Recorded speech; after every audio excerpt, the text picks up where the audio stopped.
A few minutes prior to us coming on air, this crowd was jolted into action with the introduction of these Jaguars.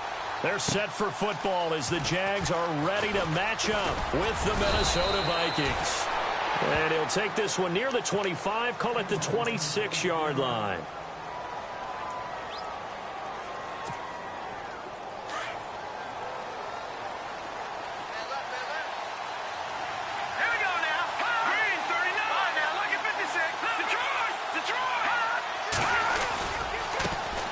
Now the Georgia Southern man, this is Jerick McKinnon. And he powers his way up past the 30. Call it a gain of 4 on first, and that'll make it second down. Tough running there. That's a hard-earned 4 yards. Yeah, those are the unsung kind of runs. They don't fill up the stat sheet, but they do set you up in good position on second down.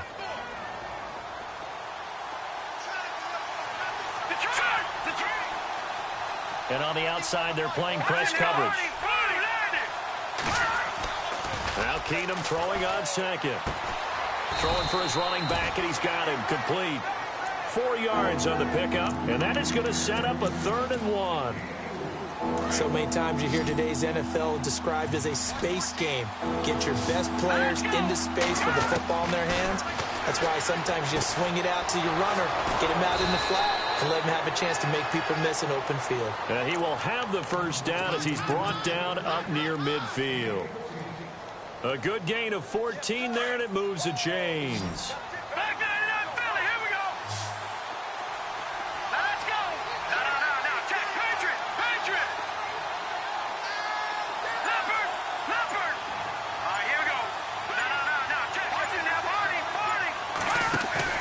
They go play action here on first down. And no escaping this time as he'll go down. They got him for a sack. Calais Campbell in there to bring him down for a loss of 7.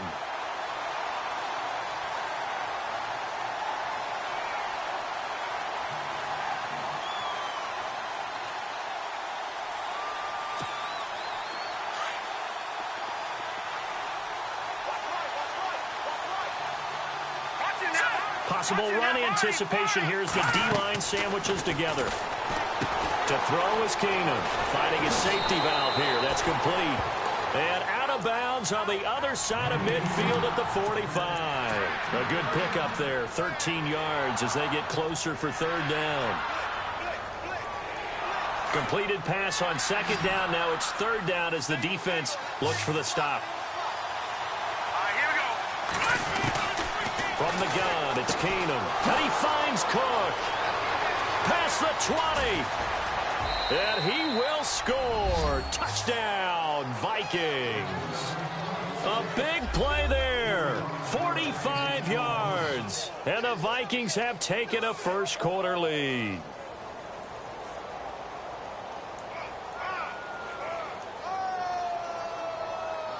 Kai Forbath on for the extra point.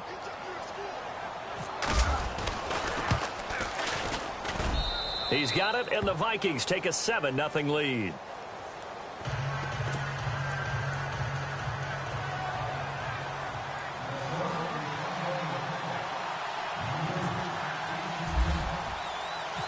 Set now to kick this one away, and off it goes. And this will not be returnable. It's out of the back of the end zone for a touchback.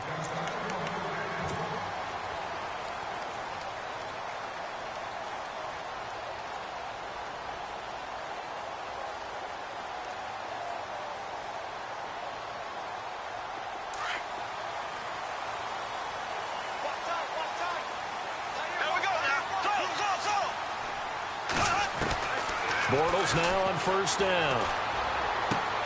Out to the flat. That's complete to his running back. And he'll get to the 29-yard line, brought down there. It's a 4-yard pickup, and that'll make it a 2nd down. Now, Charles, what's the mindset here offensively? You gave up the touchdown pretty quickly. Would it have changed if you had gotten a stop and it would be 0-0 right now, or no?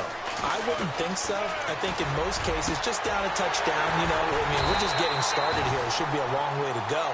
You think to yourself, stick with the game plan, all the things you worked on in practice. But you have some teams that when they get down, their natural tendency is to aggressively strike back. And let's see if they want to get outside of the game plan we expect and try and be aggressive on their first series. On the ground, this is Leonard Fournette, and he's brought down. 12 more yards there and another first down. And Leonard Fournette impressing there with that run. It's hard to believe that no Jacksonville Jaguar has broken 1,000 yards since Maurice Jones-Drew in 2011. And Leonard Fournette could be that guy. Even with the ankle injury last year at LSU, still averaged 6.5 yards per carry. And absolutely intimidated opposing defenses. A lot of guys simply didn't want to tackle him. A really nice gain of 25 yards. His passing's been on point on this drive, hasn't it? Been very accurate, gotten the ball down. And he takes it in. Touchdown, Jacksonville. A great play there. A 10-yard touchdown run. And the Jaguars are within an extra point of tying this one up.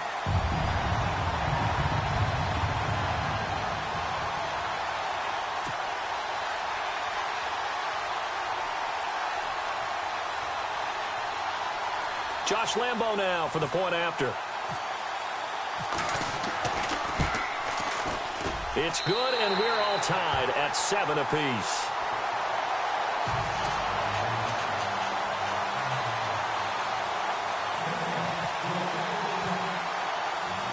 So a tie ball game here as the kick's away. To return, here comes Marcus Sherrills. And a good effort on the return there. Gets him across the 30 to the 33-yard line. Vikings coming out here again to take over on offense. And this is a crew, obviously, that was so close, Charles, to becoming the first ever team to play a Super Bowl in their own stadium. So disappointment in that last game against Philly. But overall, I think they've got to be pretty pleased with the season. They have to be, because they put it all together. Won the NFC North. How about that win over the Saints in the divisional round? I mean, I don't know that they'll ever top that in terms of getting something done late in the game, especially with what was on the line. They do get Dalvin Cook back at running back next year. I think they'd still like to have a little more speed at wide receiver. But all in all, this team comes back pretty well intact and will be a force for a while. Yeah, that defense is pretty set. Very much so. I mean, they try and move the ball against their front and then try and throw it against Xavier. Touchdown, Vikings! Jarius Wright, 67 yards. And the Vikings have taken the lead. And when a Hail Mary is completed for a touchdown pass like that, I think any defensive coordinator just puts their face right into their hands. I don't think there's any doubt about it. And I don't have stats in front of me. I don't have the empirical numbers that say that in recent years the Hail Mary pass has been completed more than it has been. But it feels that way, doesn't it? And I know the defenses are spending more time on it. I think the biggest mistake they make is that they play everything from behind the receiver. I think they've got to start getting people in front as well to try and knock the ball away. And this will be a touchback as that sails over the end line. Jags taking over on offense here in a second. And what a season, Charles, it was for Jacksonville. Some people did like them as a dark horse coming into the year, and they really responded. Heard recently at one of the, all-star games, college all-star games, a scout saying, well, heck, haven't they been the dark horse for the last 5 years coming into the season? And he seemed a little bit bitter, so I'm going to let him go on that one. But the point is well taken. They have been building towards this. Really good drafts, really supplemented in free agency. And, yeah, they were a dark horse, but they played awfully well. 11 wins, 2 more in the playoffs. I think right now they'd love to get Allen Robinson back at wide receiver and add another playmaking tight end.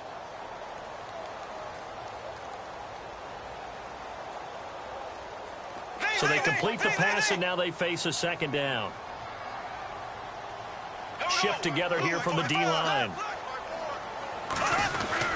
On second down, here's Fournette.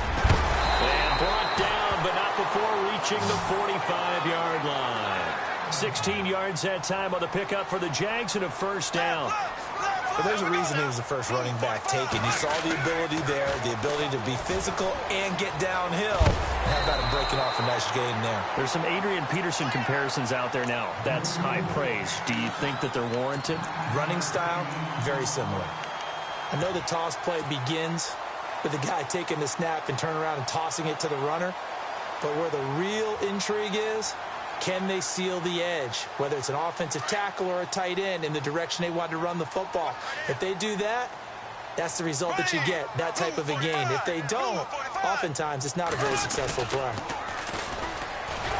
And he'll get it down here to the 43. Only 3 there on the pickup, but that's enough to move the chains. 2nd and 1 is often an invitation to take the big shot downfield. I bet the offensive lineman said, are you kidding? We just get on our backs and let's go get the first down. They love being physical. Clock running, under 4 to play now as they come up on 1st and 10.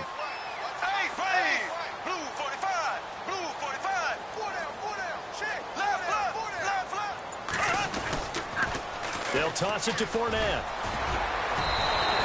8 yards on the pickup, and now they'll have some options on 2nd and short. This drive is turning into an extended one, and the guy carrying the ball, he's becoming more like a body blows guy. Every carry is putting some damage on the defense. So after a while, I'm not too sure how many guys are going to want to run up and tackle him. It goes as a gain of 8, and it moves the chains.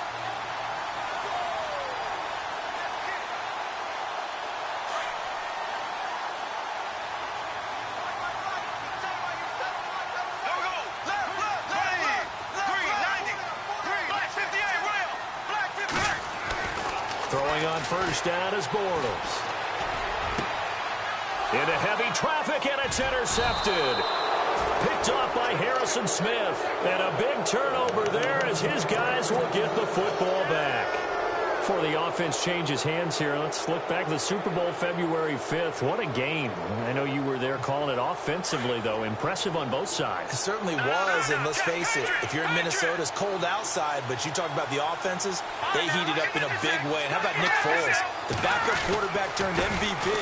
373 yards, 3 touchdowns, and, of course, the big one receiving on the Philly special. Quite a story. A big seam, and he might go all the way.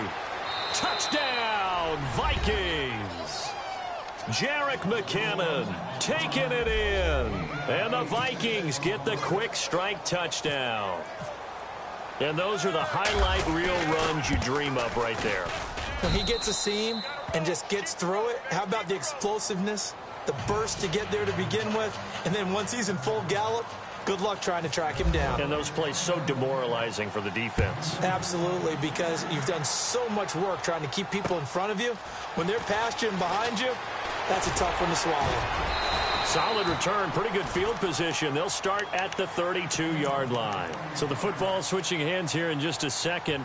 And, you know, Tom Brady, just to go off on a tangent for a second, may have lost the Super Bowl, but 3rd MVP this past season, and what he did at age 40, really something, right, Charles? Absolutely phenomenal. Ended up beating out Todd Gurley, the running back for the Los Angeles Rams. But he would have traded it for a Super Bowl win, don't you think? How about this? The last 9 NFL MVPs to play in the Super Bowl that same season, 0-9. Yeah. We go all the way back to Kurt Warner in, what, 1999 where he won the double? We were going over that stat earlier. That is hard to believe. But he would have been the MVP had the Patriots pulled that one out. Yeah, he still has 5 rings, though. 5 Super Bowl titles for Brady. Fournette, a 1st down carry. And he's going to be stopped up at about the 47-yard line. It's a gain of 1 yard, and it takes us to the 2-minute warning. 2nd down following the run. Here we go now. Green, left. Shotgun now for Bortles. Steps away to his left. Oh, he's got a little daylight. And he'll go out of bounds after taking a little further down inside the 40. He turned that into a nice gain. Gets him 8 yards closer for 3rd down. Okay, he's not going to get the 1st down, but this is still a nice job of buying some time and then running to get to the sideline and get out of bounds and avoid the big hit. Bortles looking to throw on 3rd and 2. Being chased out left. A loss of 1 yard, and it brings up 4th. Clock running as Bortles hurries to try to get his guys set.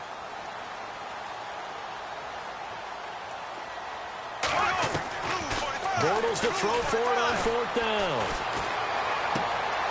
He rifles one that's intercepted.